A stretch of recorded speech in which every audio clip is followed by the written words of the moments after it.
so simple. But I had my mind on the situation at hand, and to me it was an emergency. But I wasn't letting God be bigger than the emergency at the moment. I was allowing that to kind of speak to me.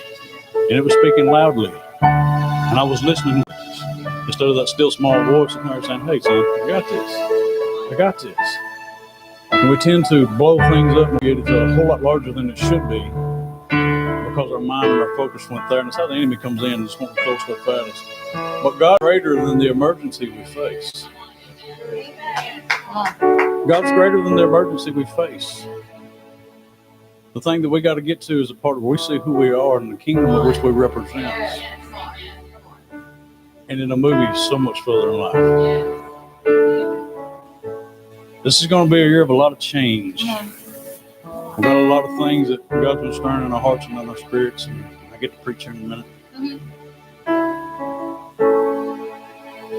But there's a lot of things that's going to be stirring this year. There's a lot of things that's going to shift and change, and it may be uncomfortable for some, but you know what? Either you're going to grow through it or it's just going to hurt. That's it right there. It's either going to keep sanding you down or you're going to turn and let it smooth you out.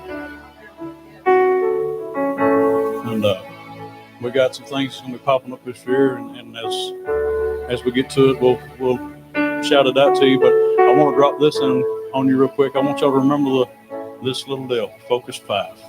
Come on. And when we get the banner in, hopefully this week we'll put it up and I'll explain to you what Focus 5 is. It's something that was dropped actually in the heart of Apostle first, and he brought it to us, and then it's went off on us, and we're the one that named it and phrased it. He just kind of gave us something like, Lord, I believe the Lord's doing this, you know. And Pastor Justin looked at it, coined the phrase Focus 5 on this, and once we get the banner, we'll explain it. Because it's going to bring a focus to something, and it's going to get us all in unity and moving forward in one area and then looking for something a whole lot different.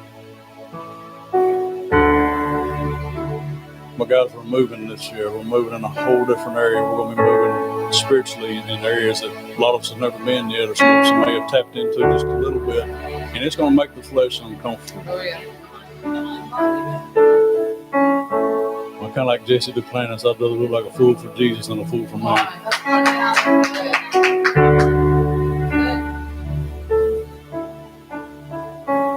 But we got to learn what we're tapping into. Too many of us are sitting around and not tapping in and just watching everybody else. We got to get to a whole new level, guys. I'm going to be your biggest cheerleader. Everybody around here is going to be your biggest cheerleader. Quit waiting on the person beside you to do something. Yeah, come on. Quit waiting on somebody else's anointing and get off on you. You got your own. You got your own. God knows where you're at. Not everybody's in the same place. Not everybody's got the same understanding. Not everybody's got the exact same teaching or the exact same spot in the wall. But it doesn't leave you out. Some kids just fall in line going to the lunchroom and they ain't have a clue where they're going. They say, hey, there's a line and I'm in it. So you just get in line and it winds up being a great place when you get there, right? You got fed.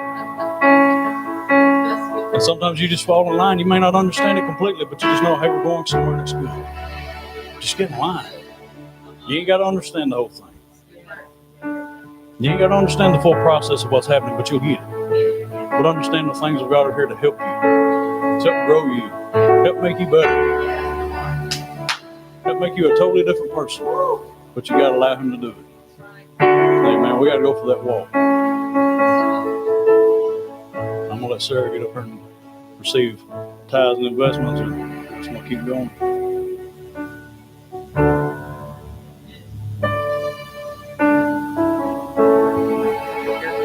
Preaching time.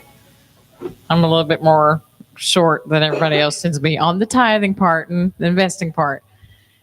Because with me, it's gotten to where it's a simple thing.